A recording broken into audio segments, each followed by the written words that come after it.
जीते रहें, सलामत रहें, खुश रहें, आबाद रहें, आमीन। अस्सलाम वालेकुम। मैं हूं आपकी अपनी मिस बाटवा साहब। चलें शुरू करते हैं आज का व्लॉग। मैं सिर्फ एक सूट लेने गई थी लेकिन 2 दिन मुझे लग गए थे। मैं बारा मार्केट में फ़ैशन फैक्ट्री गई। सड़कें टूटी हुई थी, चलना भी मुश्किल था।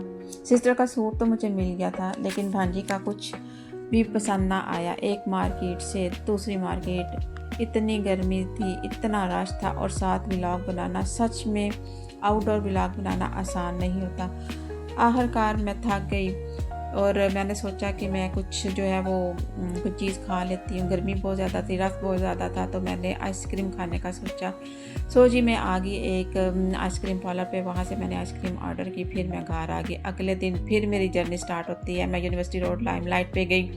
वहाँ पे मैंने सोचा मैं अपने लिए कुछ देख लेती हूँ लेकिन मुझे पसंद ना आया। फिर मैं मॉडर्न शॉपिंग मॉल गई। वहाँ पे भी मैंने अपने लिए कुछ देखना चाहा कि कोई सूट मुझे अच्छा लगे और मैं ले लूँगी।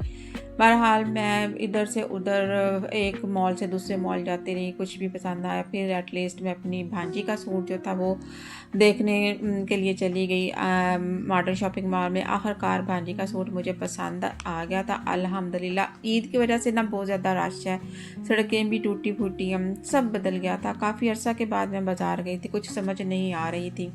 सच बताऊं, दूसरों के लिए शॉपिंग करना सबसे मुश्किल काम है और आउटडोर व्लॉग बनाना वो भी आसान नहीं है।